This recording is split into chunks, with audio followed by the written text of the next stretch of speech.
یگانہ چنگیزی تعارف و تمہید۔ یگانہ چنگیزی کا پورا نام مرزا واحد حسین تھا۔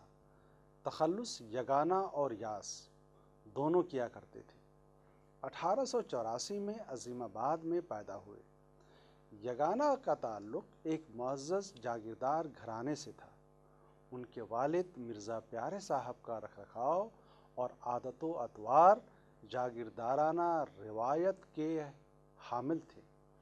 جاگیرداری رہی تھی نہ زمینداری، لیکن جس تہذیبی ماحول میں انہوں نے آنکھیں کھولی تھیں اس کی اقدار ان کے خون میں رچی بسی تھی۔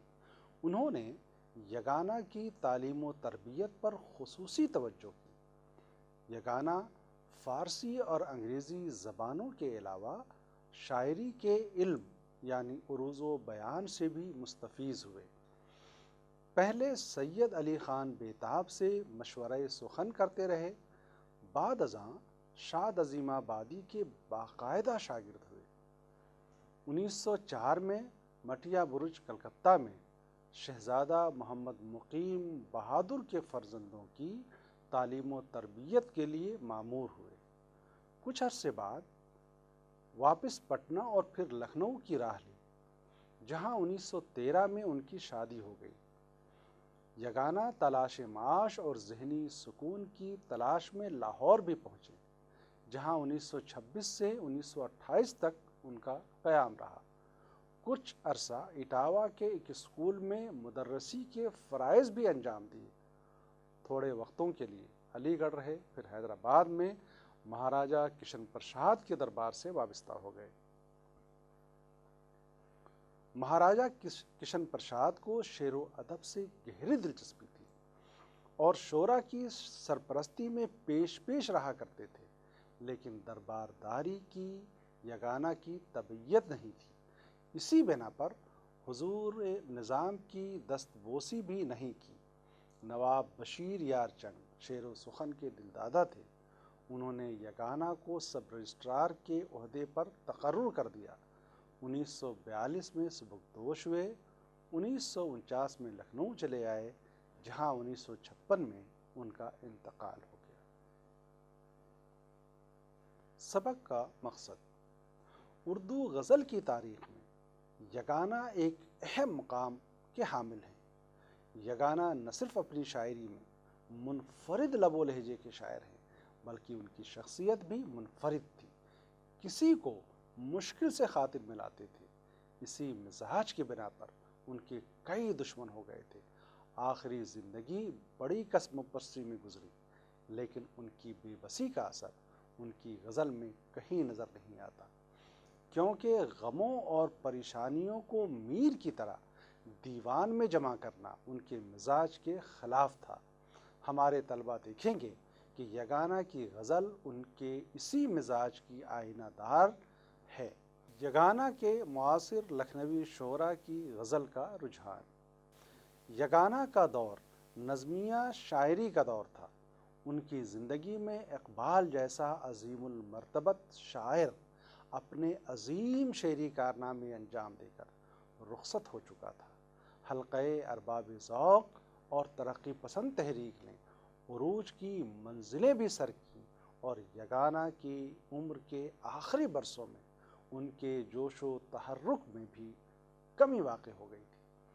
انہوں نے شاد عظیم آبادی کی ناقدری کا زمانہ بھی دیکھا تھا، اور غالب کے بعد غالب جیسے کسی دوسرے شاعر کی کمی کا بھی انہیں شدید احساس تھا۔ کئی رجحانات پیدا ہوئے اور فنا ہو گئے۔ ترقی پسند تحریک ایک بڑے شور کے ساتھ اٹھی اور دھیمی پڑ گئی، لیکن غالب کی شہرت میں کوئی کمی نہیں آئی۔ یگانہ کے معاصرین غزل گو شعراء میں حسرت موہانی 1881 میں پیدا ہوئے، جو یگانہ سے صرف 3.5 سال بڑے۔ فانی 1879 میں پیدا ہوئے، جو یگانہ سے 5 سال بڑے تھے۔ جگر اور فراق کی ولادت 1890 میں ہوئی، جو یگانہ سے 6 برس چھوٹے تھے۔ اصغر گونڈوی اور یگانہ برابر کی عمر کے تھے۔ عزیز لکھنوی، صفی لکھنوی، ثاقب لکھنوی، محشر لکھنوی وغیرہ کا شمار محض اساتذہ میں کیا جاتا ہے، جن کی شاعری یگانہ کے نزدیک بے رس اور مصنوعی تھی۔ حسرت موہانی، اصغر گونڈوی، فانی اور جگر نے صرف غزلیں کہیں، فراق نے چند نظمیں اور رباعیات بھی کہیں، اور غزل کے علاوہ رباعی میں بھی ایک منفرد شاعر مانے جاتے ہیں۔ نظم کے شور نے یگانہ کو اپنی طرف راغب کیا، نہ اصغر، جگر، حسرت اور فانی کو۔ جس زمانے میں ان شعراء نے غزل ہی کو لائق التفات سمجھا، عزیز لکھنوی، ثاقب لکھنوی اور صفی لکھنوی جیسے غزل گو شعراء غالب کی زلفوں کے اسیر تھے، لیکن لکھنوی شاعری کی روایت سے وہ اپنی غزل کو نہیں بچا سکے۔ ان کے مضامین شعر میں جدت میں بھی کمی تھی اور فکر و خیال میں بھی گہرائی نہ تھی۔ داغ دہلوی اور امیر مینائی کا بھی ہر چہار طرف طوطی بول رہا تھا۔ ان کی غزل میں لفظ و محاورے کی بندش اور زبان کی نزاکتوں کو بڑی خوبی سے برتا گیا، لیکن انسانی تجربے کی کوئی رمق چمک ان کے یہاں دکھائی نہیں دیتی۔ ابھی تک لکھنوی شاعری ناسخ کے اثر سے باہر نہیں نکل پائی تھی۔ عزیز، ثاقب اور صفی نے غالب کو اپنے لیے مثال ضرور بنایا تھا، اور وہ اس رویے پر نازاں بھی تھے، لیکن ان کی غزل غالب سے کم، ناسخ سے زیادہ مرغوب نظر آتی۔ لیکن یہ یاد رکھنے کی ضرورت ہے کہ یگانہ نے لکھنؤ کے ان معاصر شعراء کے محض اس رنگ پر نظر رکھی اور اسے تنقید کا ہدف بنایا جس میں تکلف اور تصنع، ظاہرداری اور نمائش کا پہلو دوسرے پہلوؤں پر محیط تھا، جبکہ ڈاکٹر ابو محمد سحر نے عزیز لکھنوی کے بارے میں یہ جچی تلی رائے دی ہے۔ عزیز کے کلام میں معاملہ بندی، شوخی اور رنگینی کی اچھی مثالیں ملتی ہیں۔ اگرچہ انگڑائی پر ان کا ایک شعر بہت مشہور ہے، لیکن معشوق کے خارجی لوازم کے بیان سے جو لکھنوی شعراء کی رسوائی کا باعث ہوا تھا، انہوں نے عموماً گریز کیا۔ عشقیہ مضامین کے علاوہ ان کی غزلوں میں اخلاقی، صوفیانہ اور رندانہ مضامین بھی ملتے ہیں۔ یگانہ کی غزل کا اعتماد آگی لہجہ۔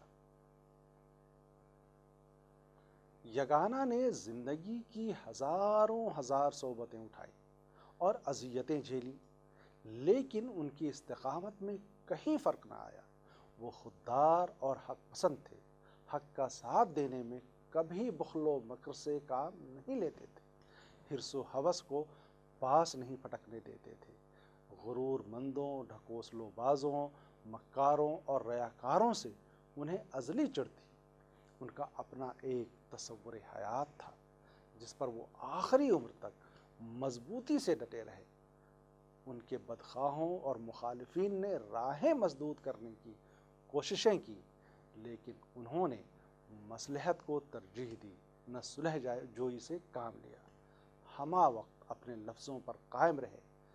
فانی کی غالب پرستی اور قنوتیت کو وہ اپنی تنقید کا نشانہ بناتے ہیں، لیکن فانی ان کی شاعری کے پرستار تھے۔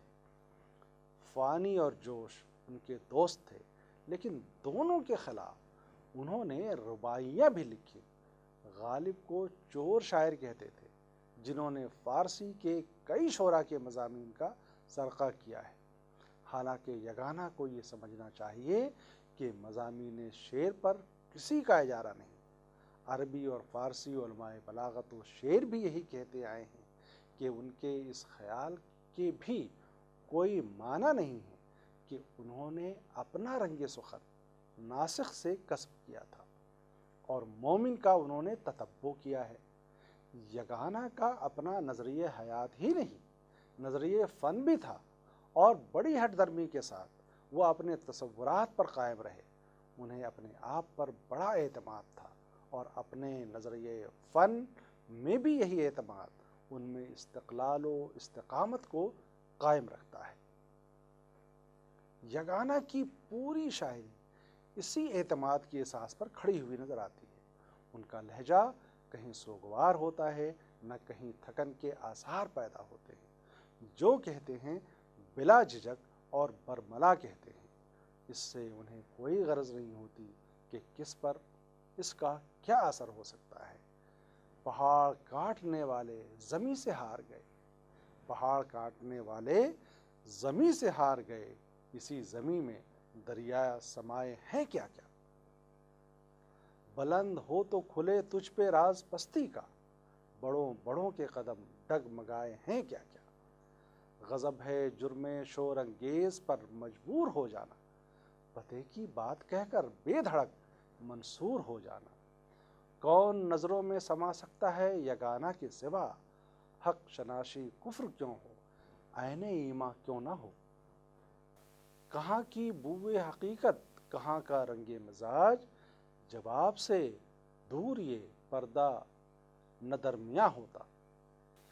فریب آرزو کب تک، امید سخت جاں کب تک، مجھے خود بھی تعجب ہے رہے گا دل جمع کب تک۔ یگانہ کی غزل اور اس کا بلند آہنگ۔ غزل میں بلند آہنگی کی سب سے پہلی مثال سودا نے قائم کی تھی۔ سودا کو بھی اپنے فن اور اپنی ذات پر پورا اعتماد تھا، جس نے اس کے لہجے میں وقار اور استحکام پیدا کیا تھا۔ لہجے میں اسی تمکنت اور استقامت کی دوسری نظیر ناسخ کی شاعری میں ملتی ہے۔ غالب وہ تیسرے شاعر ہیں جن کے یہاں آہنگ کی بلندی کے ساتھ خیال و فکر کا استحکام بھی ملتا ہے۔ خیال کی اس گہرائی اور وسعت سے سودا اور ناسخ کا دامن شعر خالی ہے۔ یگانہ زندگی بھر غالب کو کوستے رہے، غالب پرستوں پر وار کرتے رہے، لیکن غالب کو اپنے دامن سے کھرچ نہیں سکے۔ کہا جاتا ہے کہ ہر ضد میں ایک کشش ہوتی ہے، نفی ہی میں اس بات کی ایک لہر چھپی ہوتی ہے۔ یگانہ نے غالب سے انکار کیا، لیکن غالب کے اس مردانہ لہجے سے پیچھا نہیں چھڑا سکے جس میں آواز کا سر اونچا اور جس کے وقار میں ایک تمکنت تھی۔ یگانہ میں جو اکڑ فو تھی اس میں بڑی شدت تھی، جبکہ غالب دنیا دار آدمی تھے، اندر سے ان میں بھی بڑی اکڑ فو تھی، لیکن وقت اور موقع کی نزاکتوں کو وہ ملحوظ رکھتے تھے۔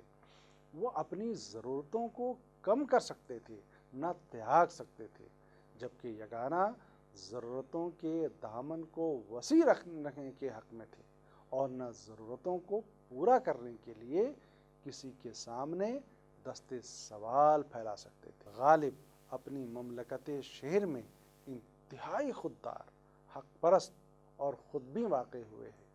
مثلاً بندگی میں بھی وہ آزاد و خود بھی ہیں کہ ہم، الٹے پھرائے در کعبہ اگر وانا ہوا۔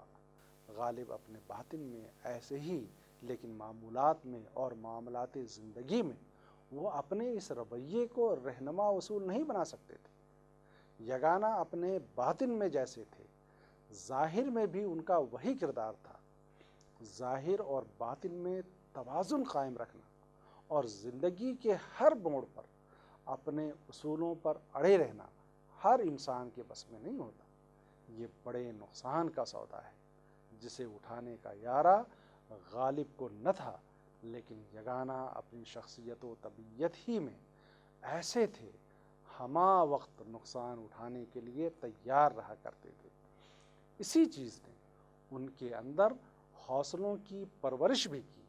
رحم طلبی ان کے نزدیک ایک گالی تھی، ہمیشہ اپنی خودی میں مست و سرشار رہا کرتے تھے، اور اسی سرشاری کے باعث ان کی شاعری کا آہنگ بھی بلند ہے، اور یہی وہ آہنگ ہے جو غالب کے لہجے میں اعتماد کی لے کو قائم رکھتا ہے اور آواز میں اضمحلال پیدا نہیں ہونے دیتا۔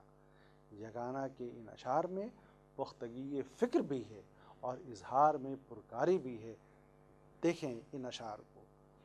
دل کو لہراتا ہے ہنگامہ زندان بلا، شور ایذا طلبی وجد میں لاتا ہے مجھے، مصیبت کا پہاڑ آخر کسی دن کٹ ہی جائے گا، مجھے سر مار کر تیشا سے مر جانا نہیں آتا۔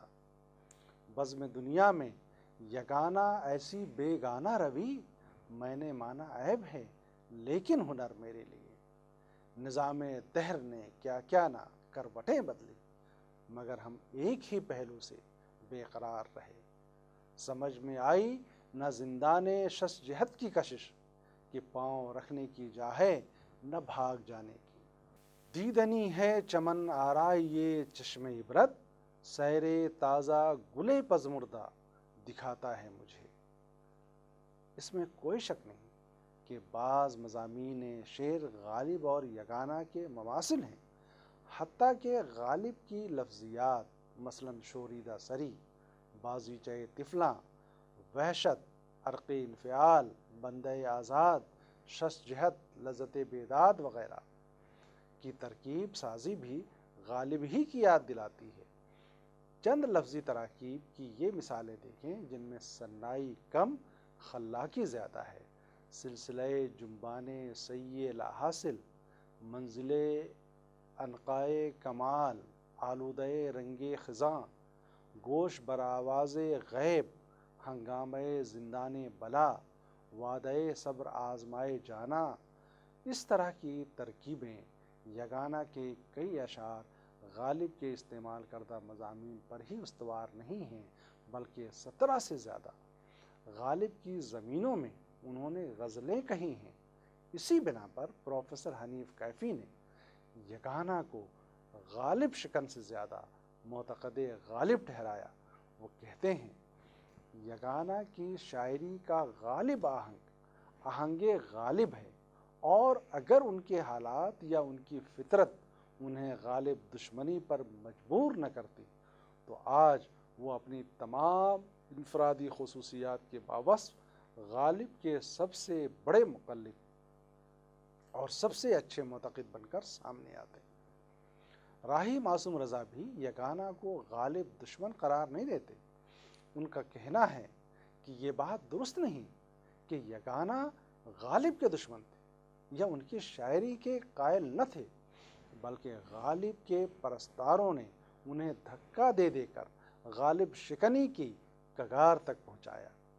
ان دونوں حوالوں کی بنیاد پر ڈاکٹر بشیر سیفی غالب اور یگانہ میں مماثلتوں کو ضمنی اور عمومی قسم کی بتاتے ہوئے اپنا یہ خیال ظاہر کرتے ہیں کہ میری رائے میں یگانہ کو غالب کا مقلد ثابت کرنے کی کوشش یگانہ کی انفرادیت سے انکار اور ان کے مرتبے کو کم کرنے کی سعی لا حاصل کے سوا کچھ بھی نہیں۔ یگانہ کی زبان۔ یگانہ کی شعری زبان میں بڑی برجستگی اور بے تکلفی پائی جاتی ہے۔ انہوں نے جہاں فارسی تراکیب کی کئی خوبصورت مثالیں قائم کی ہیں، وہیں مقامی محاوروں کا بھی بے محابہ استعمال کیا ہے۔ غالب نے کم سے کم محاوروں کا استعمال کیا کیونکہ ان کا اسلوب شعر فارسی زدہ تھا، اسی لیے یگانہ کو اس میں اردویت کا فقدان نظر آتا ہے۔ محاوروں کا استعمال سودا، میر زاہد، میر حسن، دیا شنکر نسیم، ناسخ اور ذوق نے خوب کیا ہے۔ طنز و مزاح میں محاورہ بے حد کارآمد ثابت ہوتا ہے، جیسا کہ سودا نے اپنی ہجوؤں میں اسے برتنے کی سعی کی ہے۔ یگانہ نے محاوروں کو برملا برتا اور چستی بندش کا بھی خیال رکھا، حالانکہ یہ چستی بندش آتش کی مرصع سازی سے کوئی میل نہیں کھاتی۔ یگانہ نے محاوروں کے علاوہ روز مرہ میں استعمال میں آنے والے ان الفاظ سے بھی دامن کشی اختیار کرنے کی کوشش نہیں کی جو شبلی نعمانی کی رائے میں خشک و درشت یا کڑھب کہلاتے ہیں۔ پکارتا رہا کس کس کو ڈوبنے والا، پکارتا رہا کس کس کو ڈوبنے والا، خدا تھے اتنے مگر کوئی آڑے آ نہ گیا۔ کانوں میں آ رہی ہے کیا دور کے ڈھول کی صدا، خواب نظر فریب نے سر تو نہیں پھرا دیا۔ پیٹ کے حلقے لاکھ بڑھ ماریں کوئی کھلتا ہے جاننے والا، چت میں اپنی ہی پٹ بھی اپنی ہی، چت بھی اپنی ہی پٹ بھی اپنی ہی، میں کہاں ہار ماننے والا۔ یہ چند مثالیں ہیں، ورنہ یگانہ کی کم ہی غزلیں ایسی ہیں جن میں انہوں نے محاورے کا استعمال نہیں کیا ہے۔ محاورے کا استعمال ہونا کوئی خوبی کی بات نہیں، محاورے کو خوبی سے برتنا اہمیت رکھتا ہے۔ یگانہ کے ان اشعار کو پڑھتے ہوئے ہمیں یہ بھی محسوس نہیں ہوتا کہ شاعر نے کسی محاورے کا استعمال کیا۔ وہ محاورے کو اس طور پر ادا کرتے ہیں کہ وہ پوری طرح مصرعے کے لفظی عمل میں یکجان ہو جاتا ہے۔ یہی فنکاری ہے جو مہارت فن کا تقاضا کرتی ہے۔ سید قدرت نقوی نے یگانہ کی زبان کے ذیل میں محاوروں کے برمحل استعمال کا ذکر کرتے ہوئے لکھا ہے، یگانہ کا کلام محاورات سے بھرا پڑا ہے۔ سرسری جائزے کا ماحصل یہ ہے کہ تقریباً 90% اشعار میں محاورے پائے جاتے ہیں، اور بعض اشعار تو ایسے ہیں کہ جن میں 2 3 محاورے استعمال ہوئے ہیں، لیکن استعمال کی یہ کثرت اس بات کی دلیل نہیں ہے کہ یگانہ نے عمدن ایسا کیا ہے، بلکہ کلام دیکھنے سے یہ بات ظاہر ہوتی ہے کہ یگانہ نے زبان کو اہمیت دی ہے اور محاورات کے صحیح اور برمحل استعمال کی اچھی مثالیں قائم کی ہیں۔ یہ سب کچھ برجستگی اور اظہار مفہوم کے لیے ضرورت کا ثبوت بہم پہنچاتا ہے۔ یگانہ نے میر کی تقلید میں سجے بنے ہوئے یا فارسی آمیز لفظوں کے ساتھ روزمرہ زبان کا بھی بے دھڑک استعمال کیا ہے۔ ممکن ہے اس کی ایک وجہ یہ ہو کہ ان کے معاصر شعراء، بالخصوص عزیز لکھنوی، ثاقب لکھنوی اور محشر لکھنوی، خود کو غالب کا مقلد کہتے تھے۔ ایسے الفاظ سے انہوں نے شعوری طور پر اجتناب برتا جنہیں خشک و درشت کہا جاتا ہے۔ اس معنی میں یہ ایک رد عمل کی صورت بھی ہو سکتی ہے۔ گوشہ گیری ہے ایک انوکھا سانگ، مانگتا ہے کھلے خزانے مانگ۔ پوچھنا کیا زمانہ سازوں کو، نت نیا بھیس نت نرالا سانگ۔ شیخ کی کون سی ہے کل سیدھی، ارے جو بات ہے سو اوٹ پٹانگ۔ صلح ٹھہری ہے تو برہمن سے، کہیں مذہب اڑا نہ دے کوئی ٹانگ۔ کام کیا فلسفی کا رندوں میں، کیوں ہو بیٹھے بٹھائے رنگ میں بھنگ۔ میرے آگے زور کچھ نہ چلا، تھے بڑے میرزا یگانہ دبنگ۔